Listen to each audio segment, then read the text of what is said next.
네, 안녕하세요. 이걸 끼워야겠구나. 마이크를 장착을 안 했네요. 네, 제가 미리 앞서서 제가 7재무 분석에 대해서 설명을 드렸습니다. 자, 7재무 분석이란 무엇이냐? 원래 제가 9가지로 해가지고 마방진으로 해서 9가지로 해서 이게 9가지 지수로 해서 이렇게 분석을 했는데, 좀 요보다 더 쉽게 설명드리기 위해서 저기 분석하는 방법이 9가지에서 2가지를 더 줄여서 7가지로 한번 제가 다시 재구성을 해봤습니다. 자, 어떻게 되어 있냐고요? 마이크를 꼈네. 이제 좀 소리가 틀리죠? 어쩌을까 이거를 자, 어떻게 설명할까? 먼저 노트를 꺼내야 하나? 노트가 어디 있냐? 여기 있다.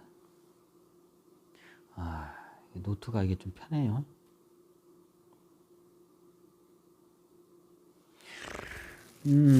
녹화가 되고 있나?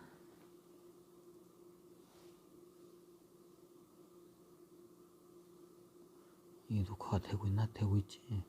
중간에 하도 그냥 지 마음대로 막 끊겨가지고 이게 한참 저기 녹화를 하고 있는데 그냥 끊겨가지고 나중에 파일이 없는 경우가 그냥 허다해서 이런 걸 확인을 한번 중간중간에 하고 가야 돼. 이거 해킹이 들어가지고 이제 제가 새로운 이제 저기 스캔 프로그램을 좀 사용하고 있는데 나오는구나. 네. 다시 7재무 분석. 제일 기초적인 분석이에요. 어떻게 보면 저번에 한번 했는데 제가 좀 이게 좀 약간 그 화이트보드를 이거 잘못 써가지고 잘 설명이 안 된 것 같은데 7재무 분석에서 제가 다시 설명을 드릴게요. 이제 제가 여기 스캔 프로그램을 한번 세로로 해서 한번 하는 게 나을 것 같아 가지고, 왜냐면 요즘 분들은 이게 지하철이나 이동 중이나 아니면 잠시 쉬는 짬 시간에 이게 공부를 많이 하시니까 저기 핸드폰으로 유튜브 핸드폰을 많이 하니까 제가 이렇게 핸드폰으로 이렇게 하게 됐습니다. 얘는 이게 틀리네. 잠깐만. 확인 좀 하고 또. 자, 일단 지금 녹화 잘 되고 있나? 되고 있죠?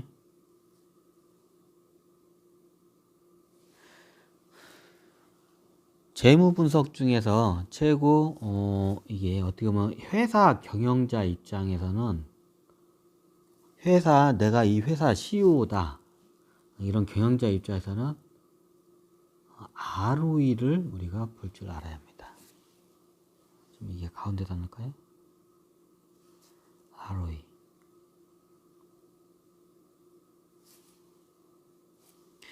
그리고 이게 이 회사가 얼마나 이게 얼마나 자산이 잘 형성되어 있는지. 그러면 우리가 한 주가당 이 회사가 얼마나 자산 대비 시가가 얼마나 이렇게 형성되어 있는지 그거를 아는 지수가 PBR입니다. 이 한 주가당 우리가 이게 몇 배로 이게 과대평가되어 있는지 아니면 이 주가가 싼지 비싼지를 알아보는 게 PBR입니다. 몇 배인지. 그리고 자산 대비 이제 이게 보는 게 PBR이고, 이제 이익 대비 영업이익, 당기순이익 뭐 이렇게 나오는데 그냥 이익이라고 하겠습니다. 이익이라는 것은 얼마나 이익을 남겼냐, 장사를 해서 얼마나 돈을 벌었냐, 그 이익 대비 주가가 얼마나 고평가되어 있는지 아니면 저평가되어 있는지를 알아볼 수 있는 지수가 PER입니다. 그럼 PER을 알려면 이 한 주가당 얼마나 벌어들였는지 이거를 PBR부터 알았구나. PBR이 이제 한 주가당 이 회사의 그 순자산, 한 주가당 순자산이 얼마나, 이거는 써달라고요.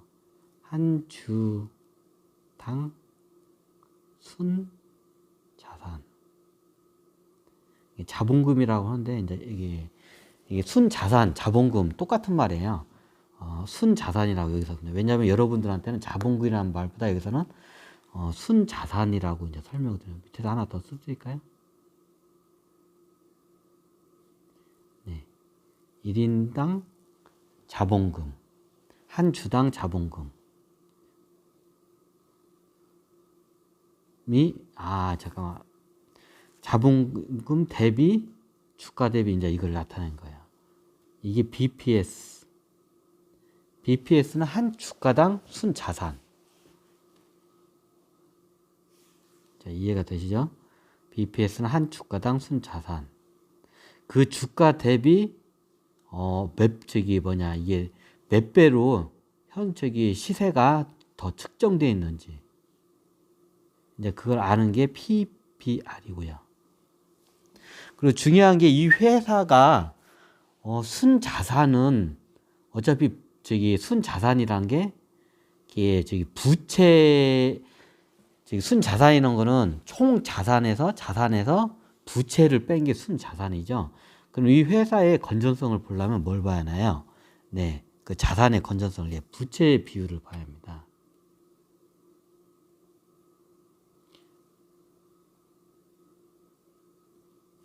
네, 부채 비율. 그래서 이 회사의 자산의 건전성은 부채 비율로 보고, 이 한 주당 자산이 얼마나 측정된 거는 BPS고, 그리고 그 한 주당 그 자산인 BPS 대비 현재 주가가 얼마나 과대평가된지 아니면 저평가된지를 확인할 수 있는 게 PBR입니다. 그러면 이익 부분으로 가게 되면 똑같이 EPS라는 게 있습니다. EPS는 한 주당 1년 동안 벌어들인 돈, 벌어들인 이익, 벌어들인 영업이익, 벌어들인 돈입니다. 쉽게 말해서 1년 동안 한 주당 벌어들인 돈. 이게 EPS입니다. 그러면 이 회사가 얼마나 좀 마진을 잘 남겼는지 그거를 보는 게 이제 영업이익률입니다.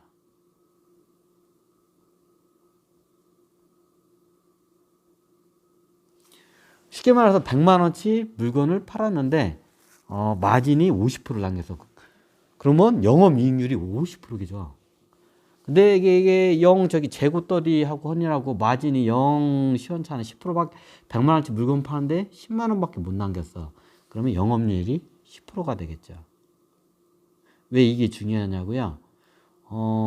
매출이 아무리 어떤 회사들 보면 매출은 겁나게 많은데 영업이익률이 거의 이제 제로에 가까운 회사들이 있어요. 실질적으로 뭔가 문제가 있죠. 안에서 횡령을 하는 경우도 있고요. 실질적으로 그 회사가 굉장히 이게 치킨 게임에 빠져가지고 이게